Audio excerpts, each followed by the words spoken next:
Hello friends, DG education online platform पर आपका हार्दिक स्वागत है। आज हम पढ़ेंगे राजस्थान के भौतिक प्रदेश की। कल हमारी एक क्लास हो गई थी। आज हम उसी क्रम में हम आगे बढ़ते हुए आज पढ़ने वाले हैं। थोड़ा सा पीछे वाला रिवाइज भी करेंगे।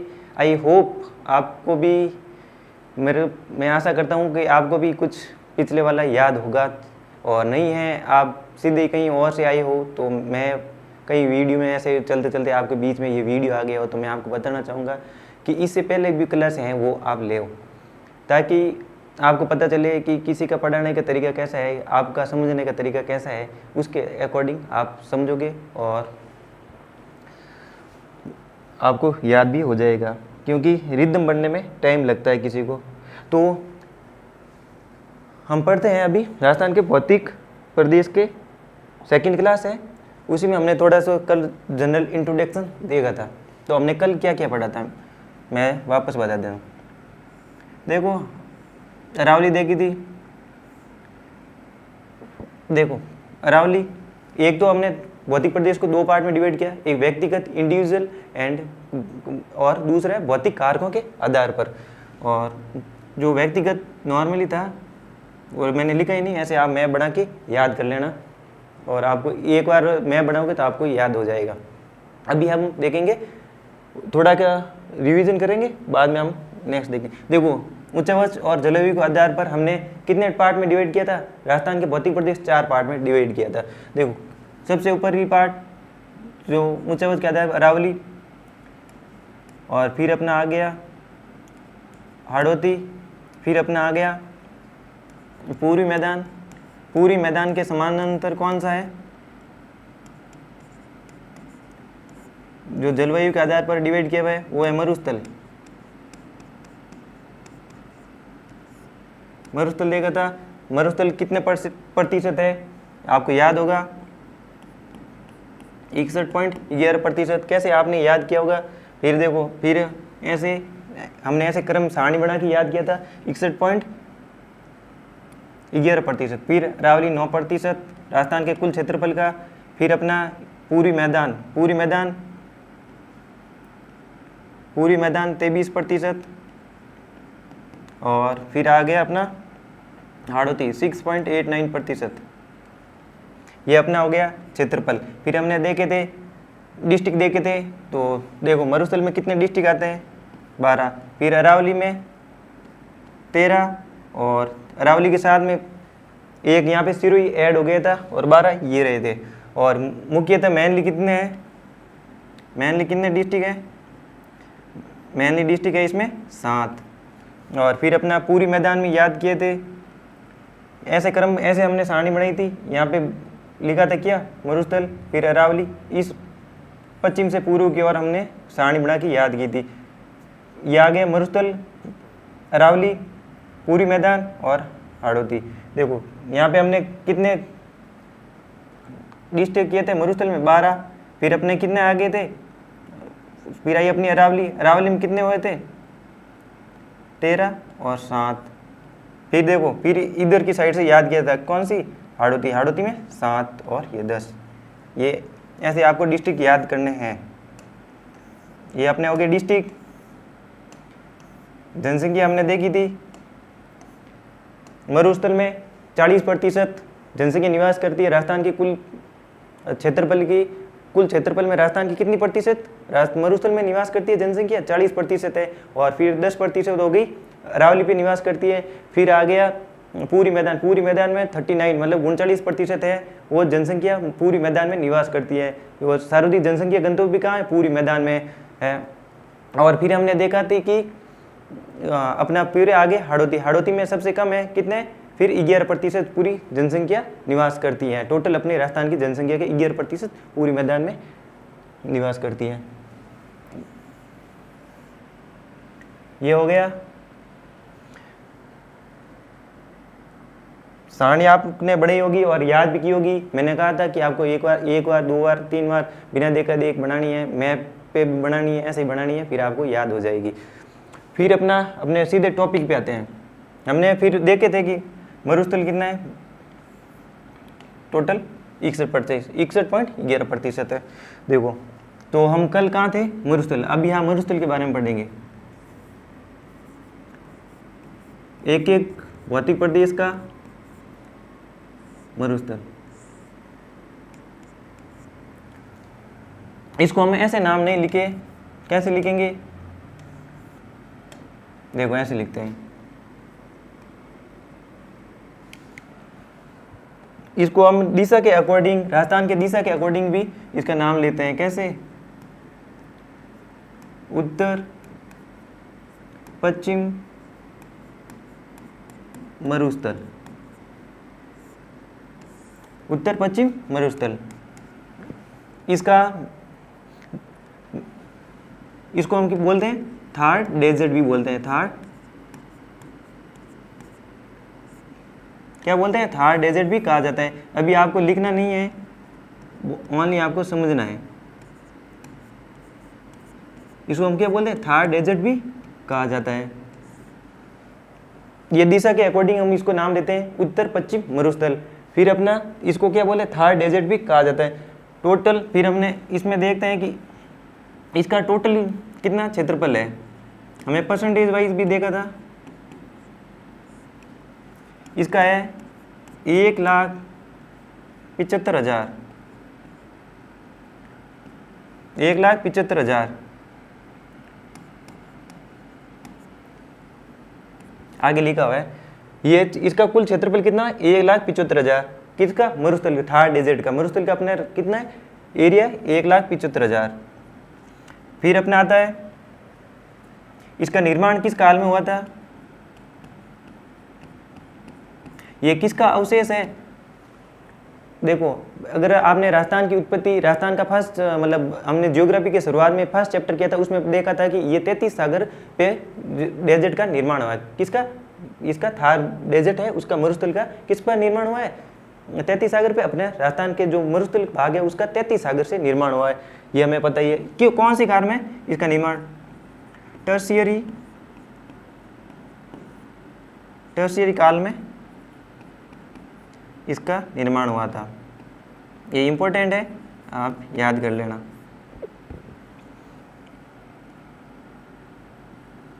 टर्शियरी काल में इसका निर्माण हुआ था।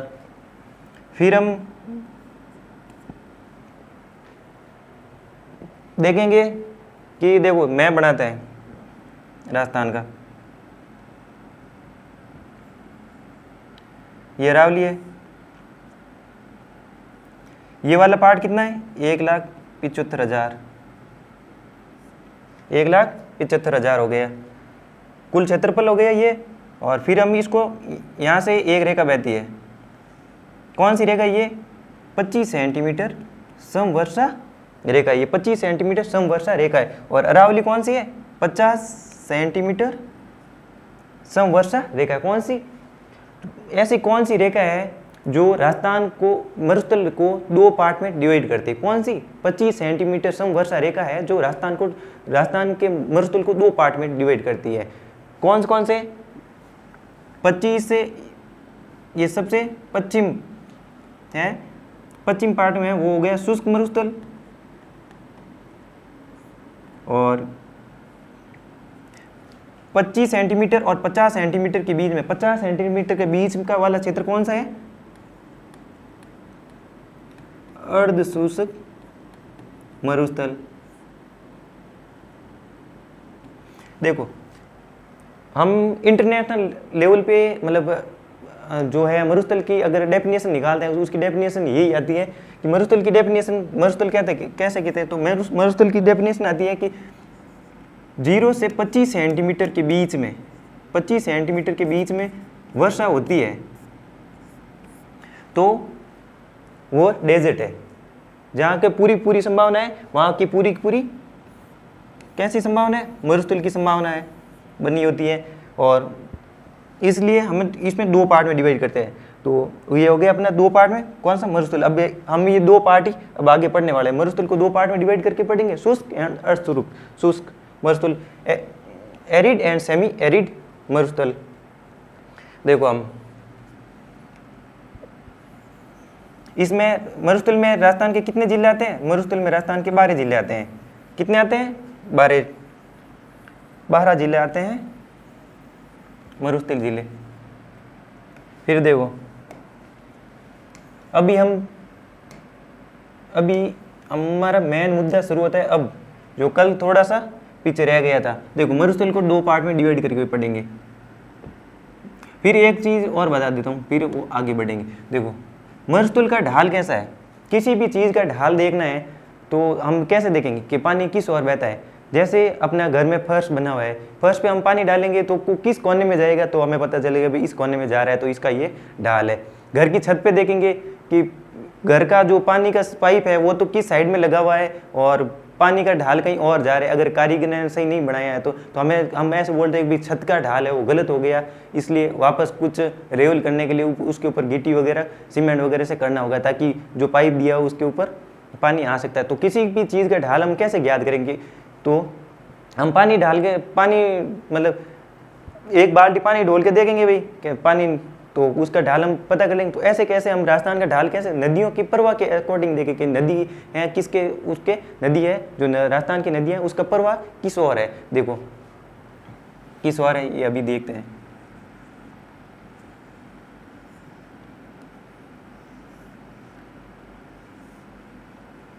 ये हो गया राजस्थान, ये अपनी होगी अरावली, अरावली होगी। देखो लूनी नदी कहाँ से निकलती है, हमें पता है लूनी नदी अरब सागर में यहाँ से जाती है। और ऊपर से अगर देखा शिवालिक हिमालय से आने वाली कौन सी घग्गर नदी का भी प्रवाह किस ओर है वो भी हम देखा किसका ढाल है, तो पश्चिमी राजस्थान का ढाल मरुस्थल, ये पूरा पश्चिम, ये मरुस्थल का पार्ट है, 1,75,000 है। तो इसका हम ढाल ज्ञात करेंगे। तो ढाल हमें ज्ञात हो गए। देखो इसको हम दिशा के अकॉर्डिंग डिवाइड करेंगे, ये उत्तर पश्चिम दक्षिण एंड पूर्व। देखो इस ओर से आ रही है और इस ओर बह रही है, तो ये अपना हो गया ढाल। क्या हो गया, ढाल हो गया, ये इस ओर। देखो फिर भी हम यहाँ से देखते हैं, ये तो अब राजस्थान का पश्चिम पार्ट, राजस्थान का पूरी पार्ट। देखो यहाँ से बनास नदी, यहाँ से यमुना नदी में ऐसे जाती है। हम देखते हैं तो देखते हैं कि राजस्थान का पश्चिम पार्ट का ढाल और पूरी पार्ट का ढाल पूरा ऑपोजिट है। देखो इसकी नदियाँ इधर जा रही है और इस वाली नदी इस ओर आती है। फिर हमारे दिमाग में एक चीज़ आती है कि अरावली का ढाल किस ओर है। देखो अब तो मतलब पर्वत है, पर्वत पे तो पानी हम ऊपर से बारिश वगैरह होती कहाँ, पर्वत पे तो 2 पार्ट में डिवाइड हो जाएगी। हो सकता है ज़्यादा ढाल इस ओर तो, और इस ओर चला जाए, इस ओर चला जाएगा। तो इसकी पर्वत आप ये नहीं समझ लेंगे अरावली को, ज़्यादातर हम ये समझ लेते हैं कि अरावली है, अरावली के एक्सटेंशन बता लेते हैं कि इस विस्तार इससे इस ओर बता लेते, बाकी अरावली पर्वतमाला का कोई ढाल होता ही नहीं है। फिर हम नेक्स्ट देखते हैं। देखो तो हमने यहाँ पे क्या बात एक चीज़ समझी थी मैप में। देखो राजस्थान का पश्चिम पार्ट है, ये पश्चिम पार्ट है, इसका पूरा ढाल किस ओर है। देखो इस ओर है, पश्चिम दक्षिण की ओर, पश्चिम से दक्षिण की ओर। और उसके ऑपोजिट पूर्व की ओर राजस्थान का पूरी पार्ट है, वो पूरा ऑपोजिट है। वो किस ओर जा रहा है, वो इस ओर जा रहा है। देखो अभी हमें ये समझना है, तो अब ऑपोजिट है। ये किससे पता चला हमें ढाल, हम नदियों के चलने के अकॉर्डिंग हमने देखा था। तो अगर पूछ ले मरुस्थल का ढाल किस ओर है,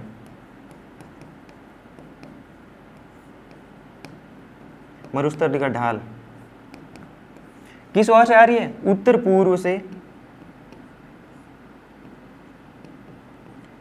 उत्तर पूर्व से दक्षिण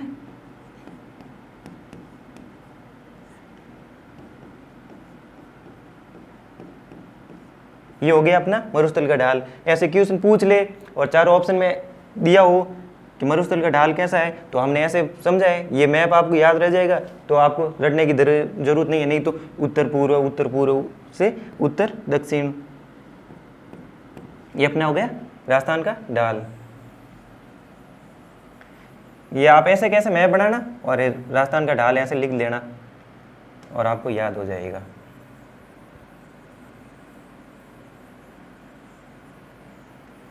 फिर हम नेक्स्ट देखते हैं, अब आएंगे हम मरुस्थल का क्या करेंगे, अध्ययन करेंगे। देखो मरुस्थल का अध्ययन में हम देखते हैं कि मरुस्थल के अध्ययन को हम दो पार्ट में डिवाइड करके पढ़ते हैं, क्योंकि मरुस्थल को हमने दो पार्ट में डिवाइड किया था। तो अभी हम पढ़ते हैं मरुस्थल का अध्ययन करेंगे। देखो, अध्ययन की दृष्टि से हम दो पार्ट में डिवाइड करते हैं, किसको? मरुस्थल को।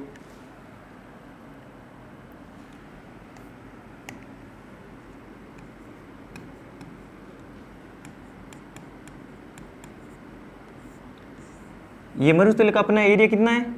1,75,000 किलोमीटर। देखो, मरुस्थल,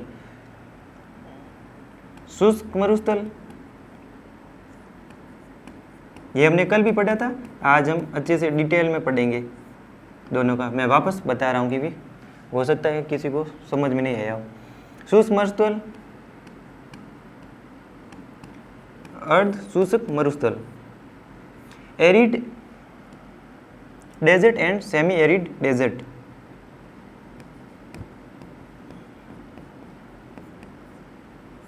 ये हो गई। ये किस आधार पे किया था? हमने पीछे देखा कि 25 सेंटीमीटर समरेखा वर्षा है, वो मरुस्थल को दो पार्ट में डिवाइड करती है। तो इसके नीचे हम लिखेंगे मेन खासियत। क्या खासियत है? 0 से 25 सेंटीमीटर।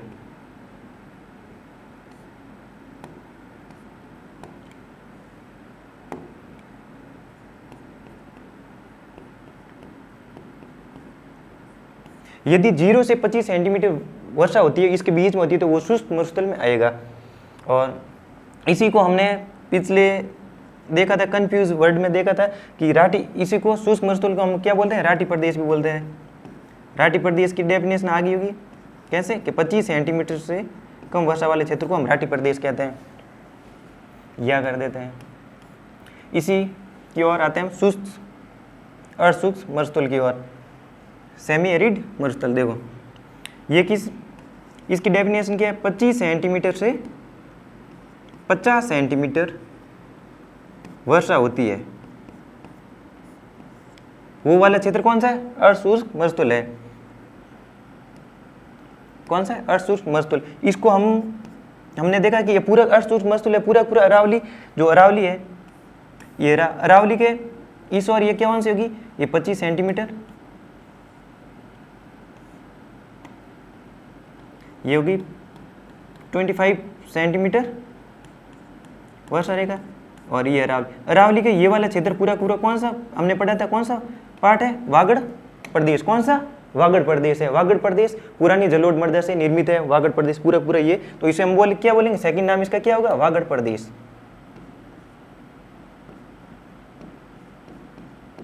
वागड़ प्रदेश। वागड़ कौन सा है? वागड़ राजस्थान का नीचे वाला, अगर मेरे भी बोलने में हो गया कंफ्यूज तो इसको बोलते हैं वागड़ प्रदेश, और नीचे वाले राजस्थान के दक्षिण पार्ट को वागड़ प्रदेश।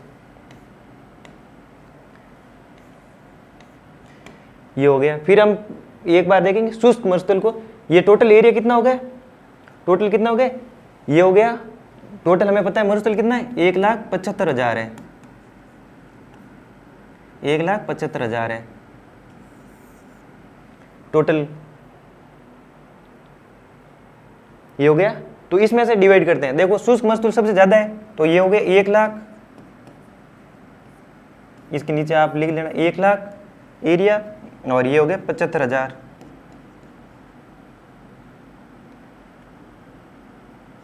ये हो गए 75,000। फिर हम नेक्स्ट देखते हैं, एक वर्ग किलोमीटर है, ऐसे लिख लेना वर्ग किलोमीटर। क्या लिखना? वर्ग किलोमीटर।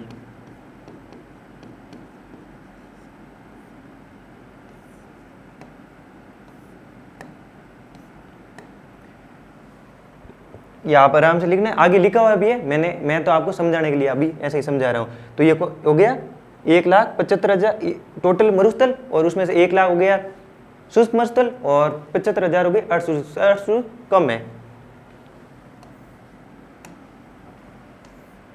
ये अपने नेक्स्ट पेज में लिखा होगा। ये देखो, मरुस्थलीय भौतिक प्रदेश, क्षेत्रफल 1,75,000 है, वर्ग किलोमीटर है, और टसरीय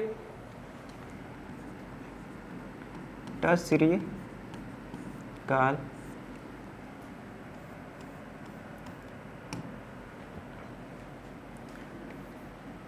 एक सेकेंड, आप आराम से, ये आपके लिए है, यहाँ पे लिखना आपको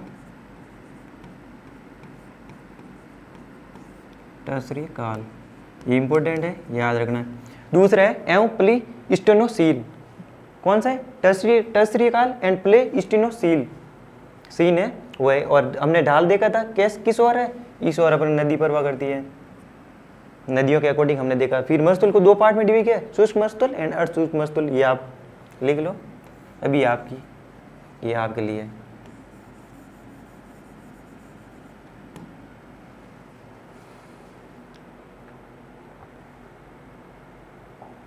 फिर अपना नेक्स्ट होता है,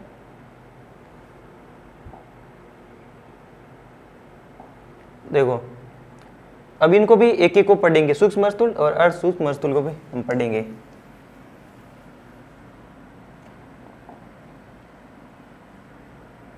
देखो शुष्क मरुस्थल को भी हम 2 पार्ट में डिवाइड करेंगे। किसको? शुष्क मरुस्थल को, एरिड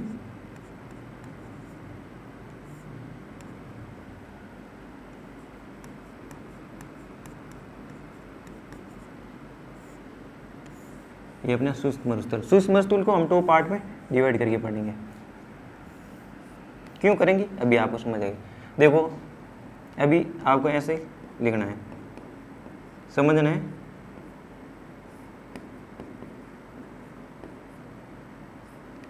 देखो बालू का स्तूप युक्त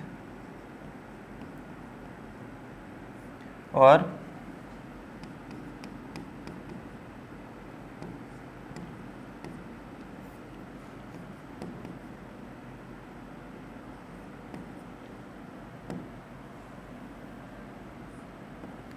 ये हो गया युक्त। देख युक्त और इसमें कंफ्यूज नहीं होना है। और ये मुक्त, विदाउट सैंडियम, ये विदाउट है। और इसके नीचे आपको ऐसे कैसे ऐसे अलग कलर के पेन से ऐसे मुक्त और युक्त दोनों को क्या कर देना है? ब्रैकेट में बंद करना है। अब देखते हैं बालू का स्तूप होते क्या है।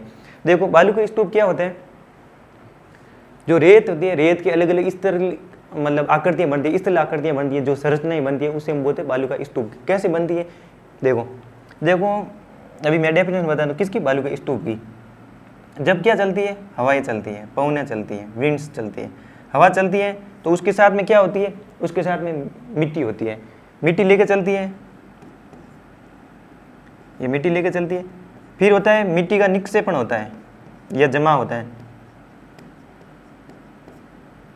मिट्टी का क्या होता है? निक्षेपण होता है। निक्षेपण होता है तो ये अलग अलग आकृतियाँ ऐसे ऐसे निर्मित होती है, कहीं ऐसे हम देखते हैं, कहीं ऐसे अलग अलग आकृतियाँ का निर्मित होती है। ये इस तरह आकृतियाँ हैं, इन्हीं को हम बोलते हैं बालू का स्तूप कहते हैं। इसको भी हम डिटेल से पढ़ने वाले हैं।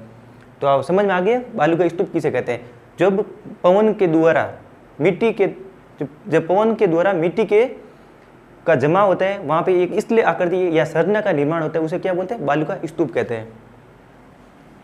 फिर हम देखते हैं अपना नेक्स्ट क्या है।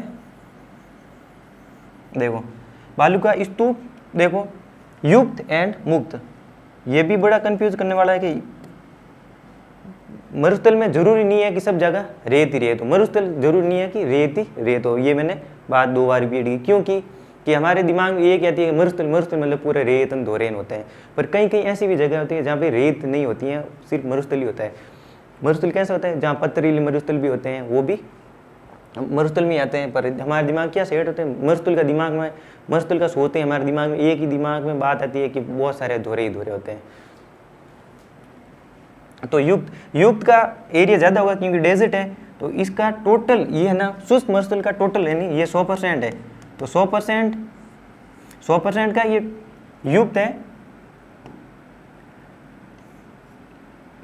58%, 58.5%। तो 58 में से पीछे ये क्या रहेगा? बालू का मुक्त, जिसमें स्तूप नहीं है, 41.5%। 41.5% है वो है मुक्त है, जहाँ पे स्तूप, बालू का स्तूप नहीं पाया जाता। तो क्या पाया जाता है?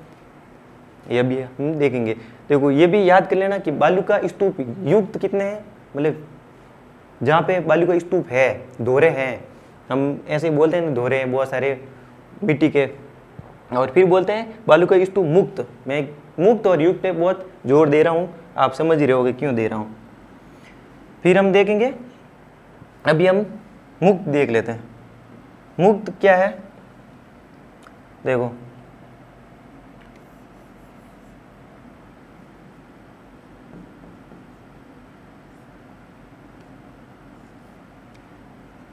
यह कितना है, टोटल शुष्क मरुस्थल 41.5% है। देखो ये हो गया अपना, यहाँ पे लिखता हूँ मैं, इसको अभी भूल जाओ, भूलने। देखो इसके बारे में हम आराम से चर्चा करेंगे, तो 1 मिनट, ये मुक्त का ही ऐसे आप हेडिंग लगा दीजिए, हेडिंग लगा दी, कौन सी, बालू का स्तूप मुक्त, ऐसे लिख दो। सैंडियम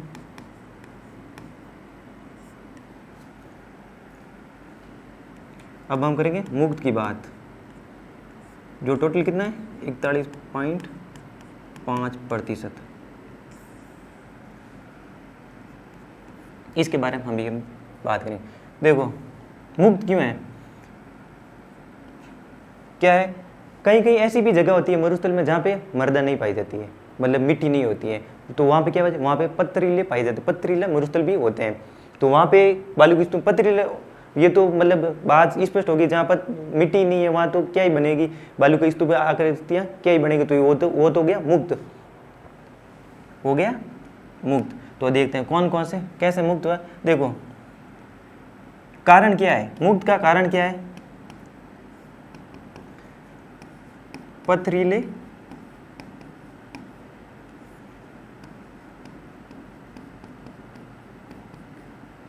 कारण क्या है, पथरीले मरुस्थल के कारण यहाँ पे क्या है, बालू की स्तूप का निर्माण नहीं हो पाता है, तो ये भी मुक्त। तो ऐसी भी जगह है कहीं, ये पथरीले मरुस्थल, इसको हम एक टर्म्स देते हैं जिसे हम बोलते हैं हमादा। क्या बोलते हैं, हमादा। पथरीले मरुस्थल को हम क्या बोलते हैं, हमादा कहते हैं। तो ये हम किस क्षेत्र में आते हैं, इसका क्षेत्र देखते हैं, कौन कौन से क्षेत्र में, विस्तार कहाँ पे है। देखो जैसलमेर में भी स्पेशली कई जगह हैं, ऐसे थे नहीं पूरे जैसलमेर में, तो जैसलमेर में रामगढ़, पोखरण, ये 2 जगह है जहाँ पे पथरीले मरुस्थल पाए जाते हैं, जिसे हम पथरीले मरुस्थल को क्या टर्म्स देते हैं, हमादा कहते हैं।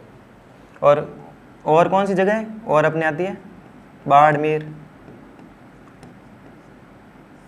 फिर अपने आता है जोधपुर,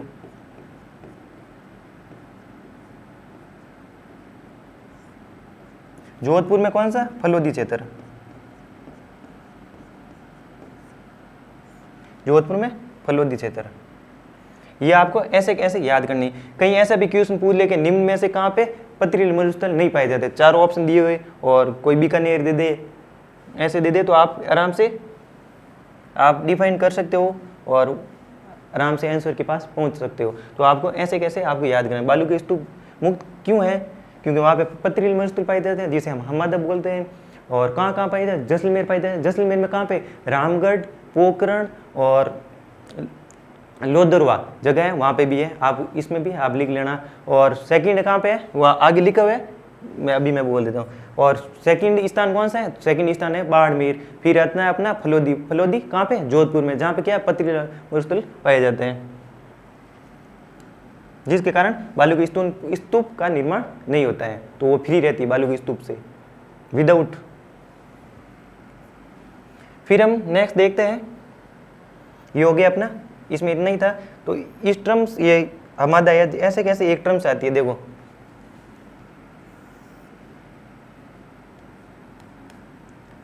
हमने कहा हमादा, मादा क्या गया, हाँ लिखा हुआ है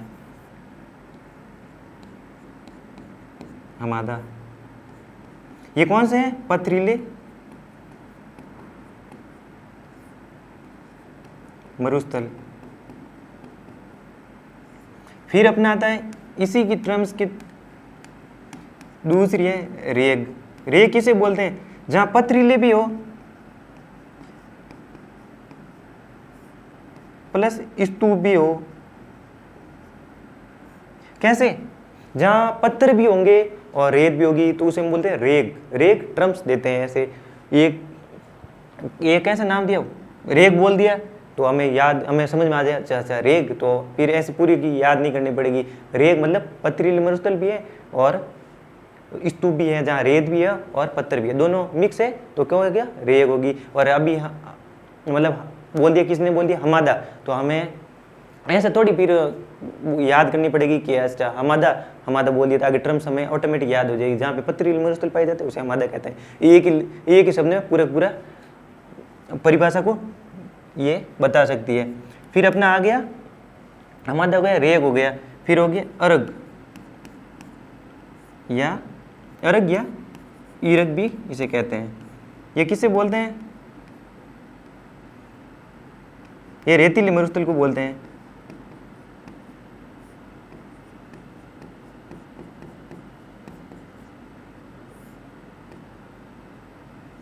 ओनली रेत है जहां पे उसके बोलते हैं अर्घ, और जहां पे दोनों ही है, कौन से? पत्थर भी है, पथरीला मरुस्थल भी है और रेत भी है तो उसे बोलते हैं रेग।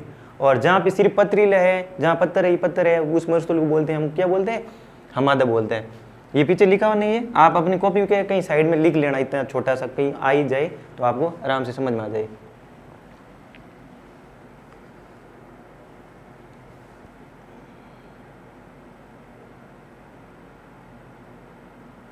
फिर अपना नेक्स्ट देखते हैं बालू का स्तूप।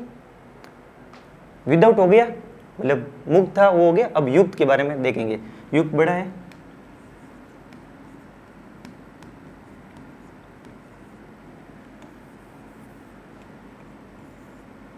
ये बी नंबर लगा देना आपका, क्योंकि एक तो वो हो गया।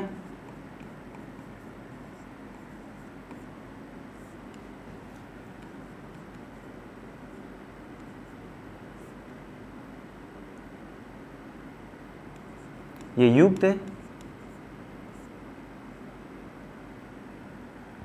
ये कितना है हमने देखा था, यहाँ पे कोष्टक में लिखना, बार बार लिखोगे तो याद हो जाएगा।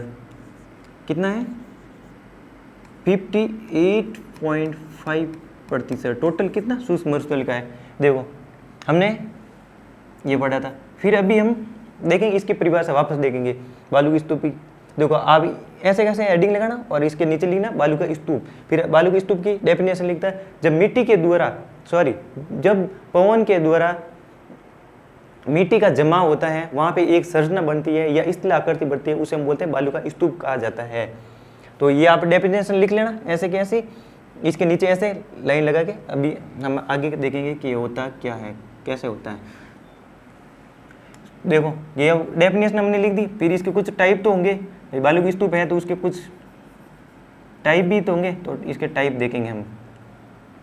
ये विभिन्न आकृतियां इसका निर्माण करती है, बालू की स्तूप के टाइप। अभी हम टाइप देखेंगे। देखो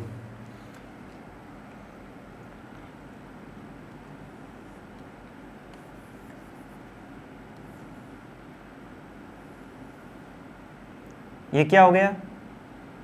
ये अर्धचंद्राकार आकृति हो गई। क्या होगी? अर्धचंद्राकार आकृति। तो एक इसकी डेफिनेशन क्या है? इसका एक की पॉइंट मिल गया हमें, क्या? अर्धचंद्राकार।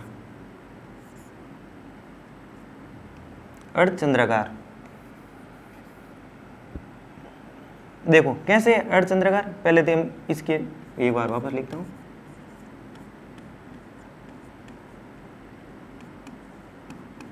ये आकृति होगी अर्धचंद्राकार। अभी आपको समझ में नहीं आएगा, अब समझ में आएगा कैसे। देखो कैसे चलती है, यहां से आई, क्या आई? पवन आई,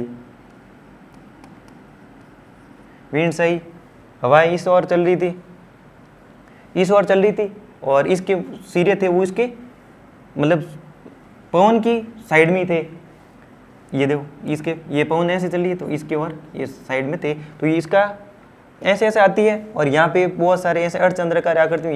यहाँ थोड़ा ऐसे मतलब 3D मैप होगा तो थोड़ा ऐसे ऊपर उठा हुआ 10 से 20 मीटर ऊंचाई पे होता है, 10 से 20 मीटर की ऊंचाई पे ऐसे होता है। ऐसे हम 3D में देखेंगे ना, आप देखोगे गूगल में क्रोम में जाकर देख लेना, आपको अच्छे से आराम से समझ में आए।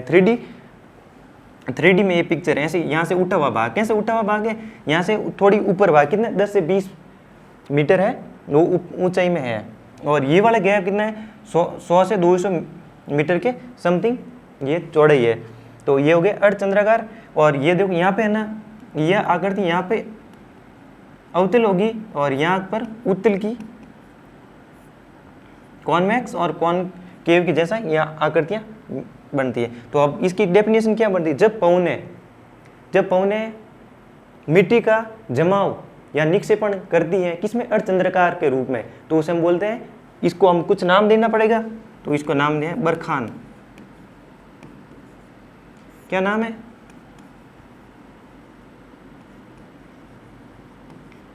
बरखान इसका नाम है। इसको नाम दिया था बरखान। बरखान किसे बोलते हैं, डेफिनेशन में बरखान ऐसा आप हेडिंग लगाना और आगे लिखना, जब मिट्टी का जमाव या निक्षेपण जब पवनों के द्वारा मिट्टी का जमाव, जब विंड्स चलती है तो उनका पवन के द्वारा मिट्टी का जमाव या निक्षेपण किसके द्वारा होता है, अर्धचंद्राकार आकृति में होता है। अर्धचंद्राकार सरना बनाते हैं तो उसे हम बोलते हैं बरखान बोलते हैं। क्या बोलते हैं, बरखान। फिर इसी के आगे हम देखते हैं, ये हो गया अपना, एक होगी टाइप बरखान। बरखान में की पॉइंट क्या, अर्धचंद्राकार। ये किस क्षेत्र में पाए जाते हैं, तो क्षेत्र में बता देता हूं आपको। बरखान का क्षेत्र देखो, मेनली चूरू, सीकर,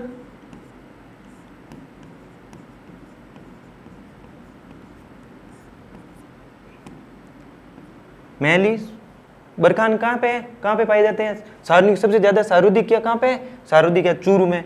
इसके चूरू को ऐसे करना, ऐसे ब्रैकेट में बंद करना। फिर आता है सिक्कर एंड झुंझुनू, सिक्कर एंड झुंझुनू आएगा। तो बरखान मेनली ऐसे भी लिख सकते हैं, शेखावटी में यहाँ देख लो। और ऐसे स्पेशली आ जाइए नाम, तो सबसे ज़्यादा चूरू में पाया जाता है। और इसका ये सबसे ज़्यादा गतिशील है, बरखान है सबसे ज़्यादा गतिशील बालू का स्तूप है। तो ये सबसे ज़्यादा गति करेगा, तो इसका मरुस्थलीकरण है ना, उसमें योगदान भी सबसे ज़्यादा है, किसका, बरखान का है। देख लो बरखान क्या करता है, सबसे ज़्यादा मरुस्थल को बढ़ावा देता है। ये इस तरह बढ़ता है, कैसे बढ़ता है, मरुस्थल का मार्च ईस्ट और बढ़ रहा है बरखान, यहाँ पे है, यहाँ पे सीकर झुंझुनू है। और बालू के स्तूप पर सबसे ज़्यादा निर्माण कब होता है, जब देखो कब होता है भाई, हमें पता है जब सबसे ज़्यादा आंधी कब चलती है, मार्च से जून जुलाई के बीच में सबसे ज़्यादा चलती है। मार्च और जून जुलाई में बालू के स्तूप का निर्माण होता है।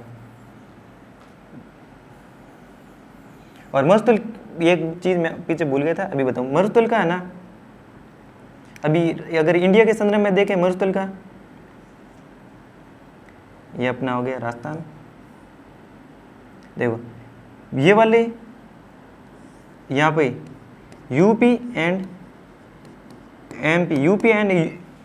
एमपी को छोड़ के यहाँ पे कौन सा है, पंजाब एंड हरियाणा, और यहाँ पे गुजरात, इन तीनों अपने राजस्थान भी हो गया।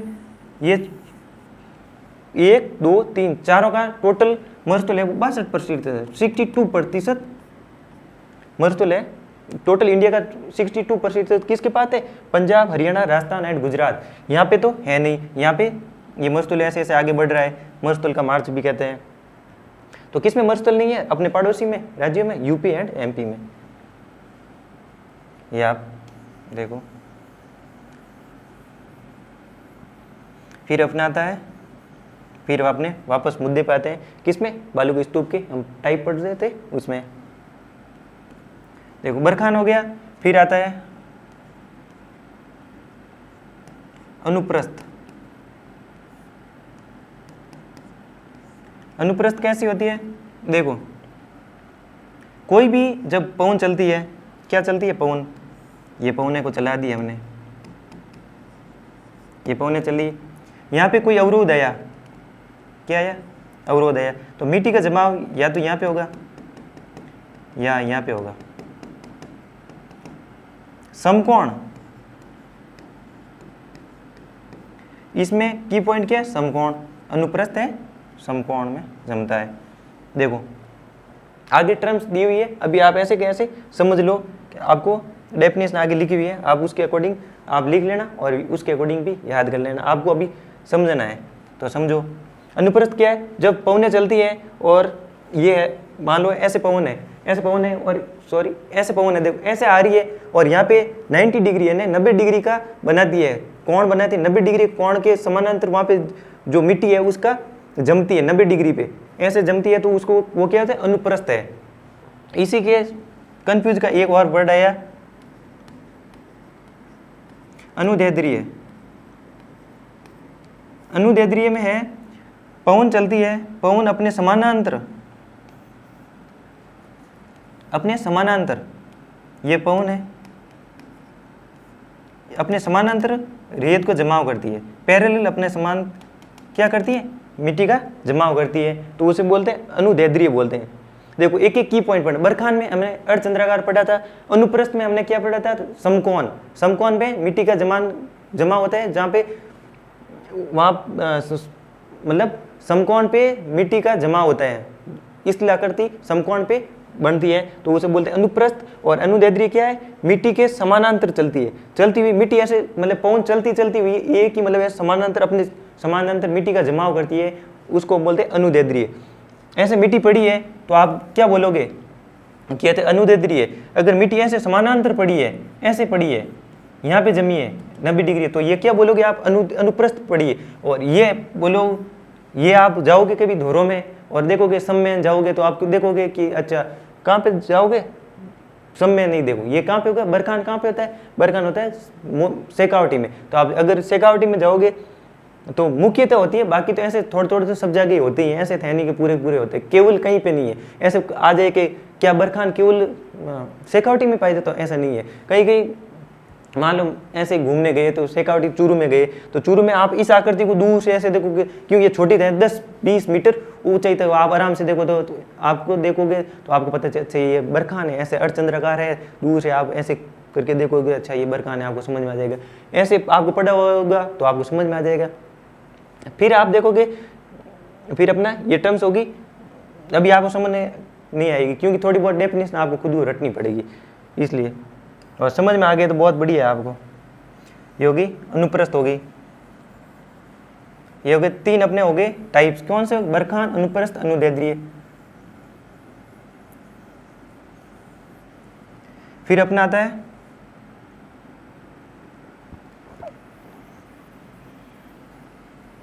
ये ऐसे क्वेश्चन पूछे भी जाते हैं। फिर अपना आएगा नेक्स्ट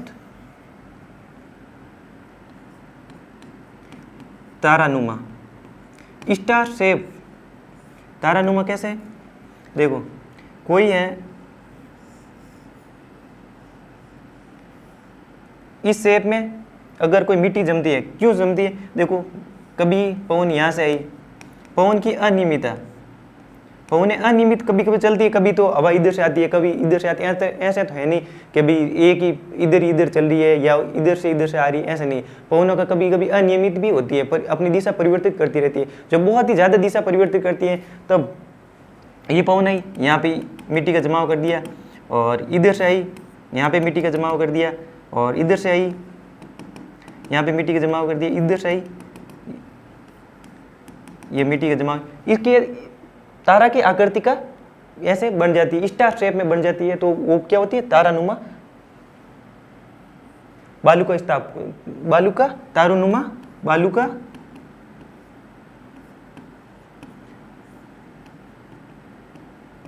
तारानुमा बालू का स्तूप होता है। और तारानुमा बालू का स्तूप में एक खासियत है, इसमें 3 पैर होने चाहिए। ऐसे नहीं है कि आप 2 बना दो फिर बोल दो ये 2 बन गए, फिर आप बोल दो, इसको आप क्या नहीं बोल सकते, तारानुमा नहीं बोल सकते। इसके टर्म्स के लिए 3 या 3 से अधिक होने चाहिए, बहुत सारे भी हो सकते हैं, 3 या 3 से ज़्यादा होना चाहिए, तो भी हम बोल सकते हैं ये तारानुमा बालू का स्तूप है।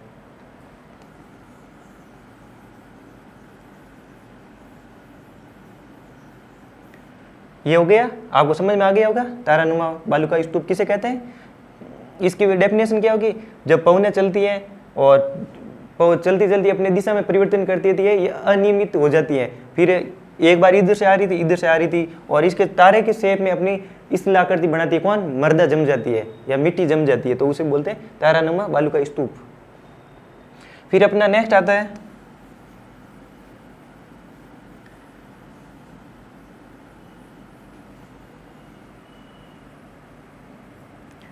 एक आता है, ये क्या है? मैंने पीछे पढ़ा है, क्या है? बरखान। बरखान, बरखान हो गया। देखो इसको बरखान को यही रहने दो। ये किसके? ये पवन चलती है, इसके पवन के इसके सिरे हैं वो पवन के समानांतर है। देखो ये पवन के समानांतर है, ये देखो इसी को, और इसके ऑपोजिट बनता है, ये ऐसे इस टाइप से बनता है। और पवन इस साइड आ रही है, विंड्स इस साइड से चल रही है, और इसके सिरे हैं वो जो पवन है उसके ऑपोजिट है, तो इसको क्या बोले? पैराबोलिक। पैराबोलिक। कौन बोली? पैराबोलिक।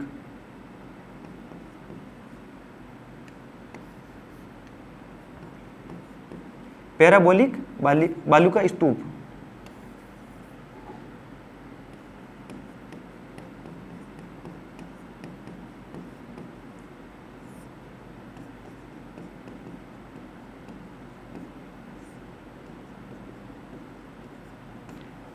इसकी टर्म्स क्या है?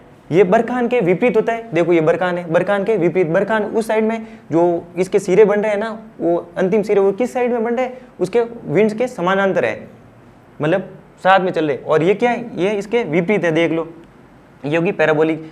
ये महिलाओं की हेयर पिन होती हैं जो बालों में लगाती हैं, वो जिसे हम बोलते हैं कि कट कट की आवाज़ आती है, उसमें वो बोलती हैं वो किसकी साइड ऐसे होती है, तो हम बोलते हैं कि भाई ये इसको पैराबोलिक को क्या बोले? महिलाओं की हेयर क्लिप के समान होती है, ये पैराबोलिक होती है। ये पैराबोलिक है जो सबसे बालू के स्तूप में सर्वाधिक पाए जाते हैं। ये राजस्थान के सभी मरुस्थल जिलों में पाए जाते हैं।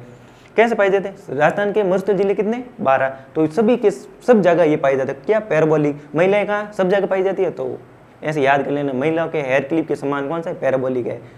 ये है रियल में ऐसा लिखा हुआ है, तो आप भी ऐसे याद करें कि महिलाएं कहाँ? सब जगह पाई जाती है। हाँ, तो पैराबोलिक भी सब जगह पाया जाता है।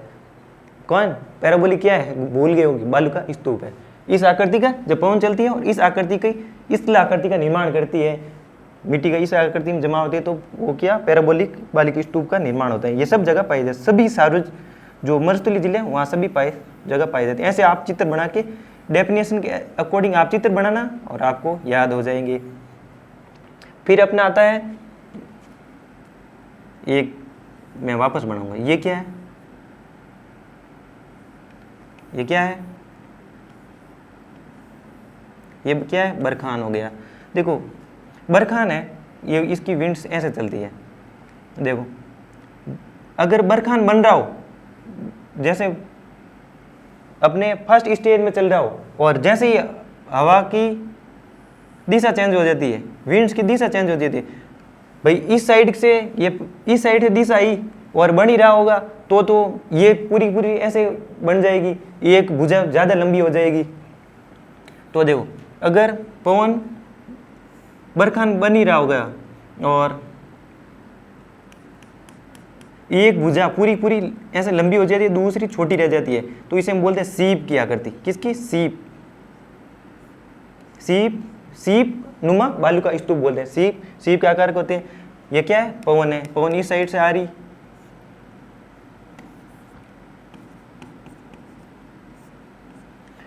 एक देखो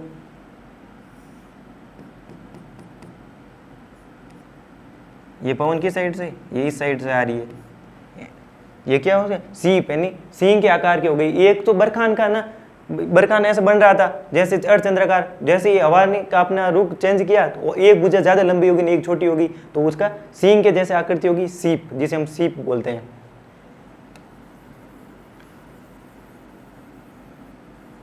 ये हो गया। क्या पढ़ लिया हमने? बरखान पढ़ लिया, अनुप्रस्थ पढ़ लिया, अनुदैर्ध्य पढ़ लिया था, और क्या पढ़ लिया था? पैराबोलिक, तारानुमा और सीप पढ़ लिया था। ऐसे कैसे आप ऐसे अलग अलग बनाओगे, ऐसे कैसे चित्र, और एक दूसरे के बीच में अंतर निकाल के आप ऐसे याद कर सकते हो। फिर अपना आता है सीप आता है। देखो फिर हम देखते हैं नेक्स्ट अपना बालू का स्तूप कौन सा है। देखो ये क्या बने है, मैंने रेगिस्तान बनाया है, समझ लो ये ऐसे ऐसे अपना रेगिस्तान है, ठीक है। यहाँ पे क्या है, रेगिस्तान में क्या हो गया, छोटे छोटे क्या होगी, झाड़ियाँ होगी। यहाँ पे ये छोटे छोटे क्या है, झाड़ियाँ। यहाँ पे ऐसे विंड चलती है, यहाँ पे छोटे छोटे ऐसे कोई बालू के स्तूप का निर्माण होता है यहाँ पे या यहाँ पे या यहाँ पे। तो झाड़ियों के पीछे जिस मतलब बालू के स्तूप का निर्माण होता है उसे हम क्या बोलते हैं, सर्प कापीस, सर्प कापीस, ये सर्प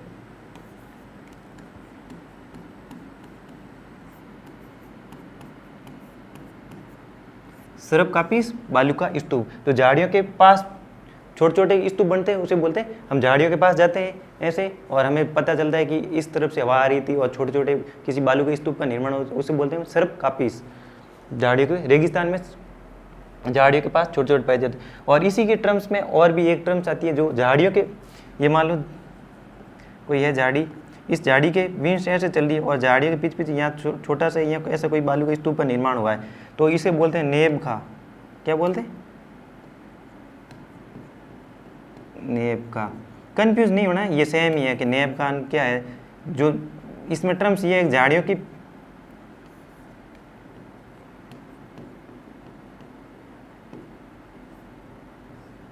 नेब खा बालू का स्तूप, नेब खा बालू का स्तूप को झाड़ियों के पीछे छोटे छोटे स्तूप बनते हैं झाड़ियों के पीछे। इसमें ये टर्म्स है, नेब का क्या है, झाड़ियों के पीछे छोटे स्तूप, छोटे छोटे स्तूप का निर्माण होता है उसे या इस तरह आकृति का निर्माण होता है उसे हम बोलते हैं नेब का। और सर्प कापीस में क्या होता है, जो झाड़ियों के पास छोटे छोटे बालू के स्तूप का निर्माण होता है सर्प कापीस कहते हैं। देखो अभी तक हमने क्या पढ़ लिया था, ये एक और पढ़ लेते हैं, नेटवर्क।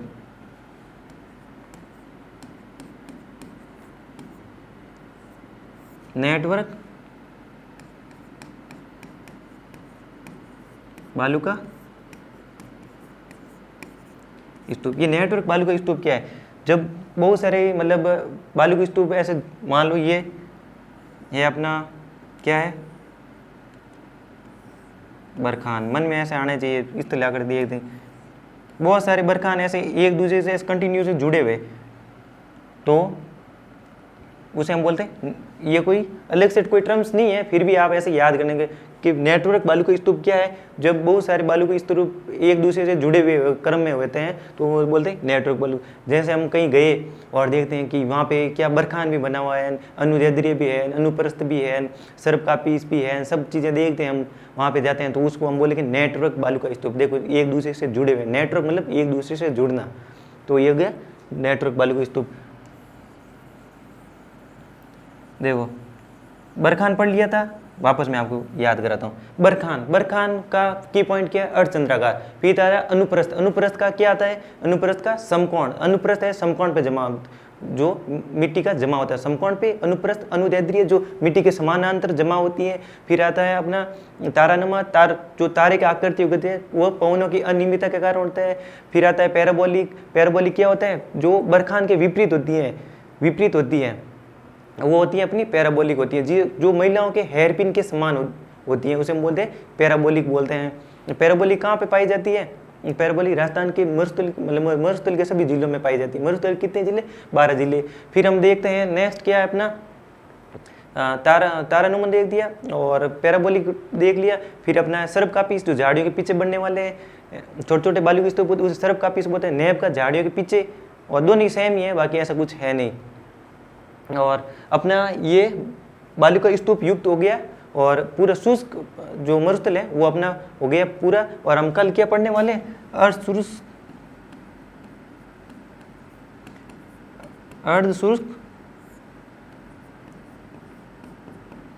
मरुस्थल है, उसके बारे में हम पढ़ेंगे। इसकी डेफिनेशन हमें पता है क्या है, 25 सेंटीमीटर से 50 सेंटीमीटर के बीच में।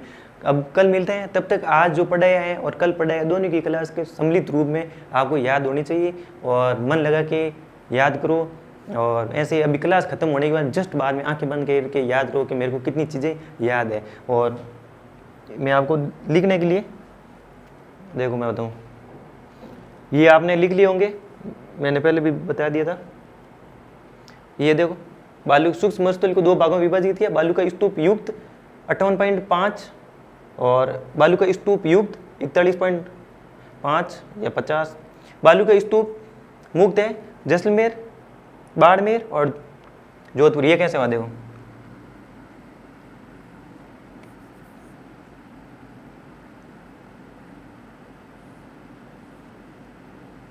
ये अपना राजस्थान है, यहाँ का पूरा पूरा बेल्ट है जो थोड़ा सा है वो 60 से 65 किलोमीटर के बीच में, वो जो पथरीला मरुस्थल है 60 से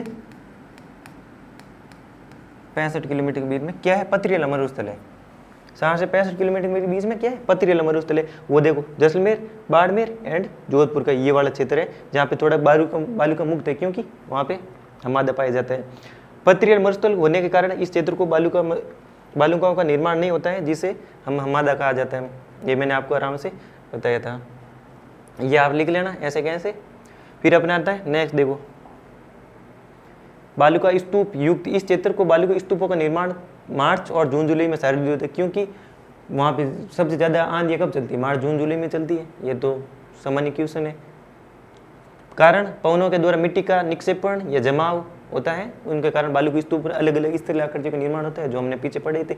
बालू का स्तूप के सैंड्यूम्स के टाइप्स क्या है, अनुदैर्ध्य, वह बालू के स्तूप जो पवनों की दिशा के समानांतर, मैंने बताया था। आप भी ऐसे ये लिखने के बाद ऐसे पवन बनानी और दिशा के अकॉर्डिंग ऐसे कैसे मैप बनाना है, दिशा के समांतर बनाता है, उसे बोलते हैं अनुदैर्ध्य बालू का स्तूप कहते हैं। विस्तार कहाँ है, सबसे ज़्यादा कहाँ पे है, सारुदिक। यहाँ पे सारुदिक, विस्तार की जगह आप सारुदिक लिख सकते हैं, क्योंकि ये तो सभी मरुस्थल के जिलों में पाए जाते हैं। सारुदिक लिख लेना यहाँ पे, विस्तार में कुछ नहीं है। जैसलमेर और अनुप्रस्थ बालू का स्तूप वह जब पवन के द्वारा मिट्टी का जमाव समकोण में किया जाता है। समकोण कैसे, ये समकोण है, यहाँ से पवन आती है, ऐसे इसके नीचे चित्र बना ली, ये ऐसा जमता है, क्या जमा होता है, किसका, मिट्टी की।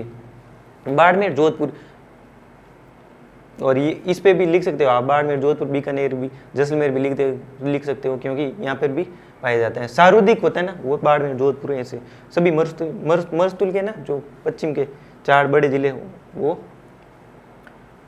ये टर्म्स लिख लेनी है। फिर अपना नेक्स्ट आता है बरखान, पवनों के द्वारा मिट्टी का निक्षेपण अर्धचंद्राकार रूप, इसको आप ऐसे अंडरलाइन कर लें, अर्धचंद्राकार के रूप में जमाव किया जाता है। मरुस्थलीकरण में बरखान का सारुदिक योगदान है। मुख्यतः चूरू, ये मुख्यतः चूरू है, इसको ऐसे कर लेना। फिर है सिक्कर झुंझुनू या शेखावटी क्षेत्र कर लेना। पैराबोलिक, बरखान के विपरीत बनने वाला, मैंने बताया था, ये बरखान है, वापस बता देता हूँ, और इसके विपरीत बनने वाला ये ऐसे, ये पवन ऐसी आती है, इसकी पवन ऐसी आती है, ये बरखान, ये पैराबोलिक है। सभी मरुस्थलीय जिलों में पाए जाते। मरुस्थलीय जिले कितने, कोस्ट मरुस्थलीय जिलों में 12 कर देना था, आपको याद रह जाएगा।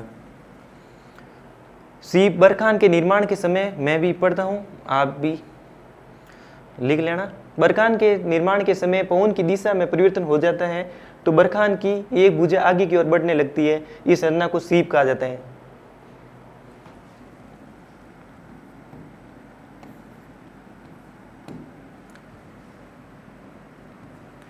क्या बोलते हैं, सीप कहा जाता है।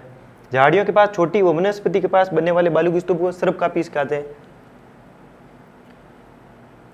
सीप मैंने कैसे बनाया था,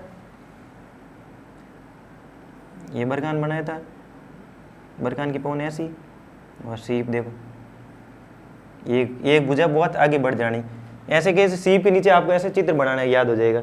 सर्पकापीस हो गया। फिर अपना नेक्स्ट देखो, तारानुमा, पवनों के निर्माण में अनियमितता होती है। जब पवन अनियमित चलती हैं तो उसके 3 भुजाओं से ज़्यादा बनती है, 3 भुजा होनी चाहिए, तभी हम बोलेंगे ये तारानुमा बालू का स्तूप है। जैसलमेर, पोखरण, श्रीगंगानगर, ये मेनली अगर पुल है, जैसलमेर में पोखरण और श्रीगंगानगर में सूरतगढ़ में ये सबसे ज़्यादा तारानुमा बालू के स्तूप पाए जाते हैं। सर्पकापीस, ये वापस रिपीट हो गया। नोट, सारुदिक बालू के स्तूप कहाँ पाए जाते हैं, जैसलमेर में, ये तो मैं पता ही, पर सभी प्रकार के पाए जाते हैं, सभी टाइप्स के, तो वो जोधपुर पाए जाते हैं। सारुदिक तो हम कर सकते हैं बालू स्तूप जैसलमेर में, हमारे माइंड में रहता है कि मरुस्थल है तो मरुस्थल में सारुदिक, जैसलमेर में। फिर हम देखते हैं सभी प्रकार के, मतलब अलग अलग टाइप्स हैं वो जोधपुर में। उर्मिकाएँ क्या है, ये उर्मिकाएं वायु के प्रभाव के कारण यहाँ से लहरदार बनती हैं, उसे हम बोलते हैं उर्मिकाएं। क्या बोलते हैं? उर्मिकाएं बोलते हैं। और सारुतिक बालू की स्तूप जैसे में कम बोलते हैं जोधपुर। ऐसे लहरदार उर्मिकाएं कहते हैं। उर्मिकाएं किसे बोलते हैं? लहरदार जो बनती है रेत ऐसी लहरदार होती है उसे बोलते हैं उर्मिकाएं। और एक है दोहरे और धरणीय। दोहरे होते हैं ये इस टाइप के दोहरे होते हैं, इसे हम दोहरे बोलते हैं। धरणी होते हैं जो दोहरे गतिशील होते हैं, आज इधर बना कल उधर बढ़े, उसे बोलते हैं धरणी। और दोहरे बोलते हैं, ये आगे लिखूंगा मैं, अभी नॉर्मल में ऐसे मैंने ये उर्मिका यही तो मेरे को ऐसे याद आ गया। अब हम कल पढ़ने वाले हैं कि तो हमने मुक्त और युक्त पढ़ा था, कल हम क्या पढ़ेंगे? सेमी एरिड के बारे में पढ़ने वाले हैं। तो मिलते हैं कल, तब तक के लिए धन्यवाद।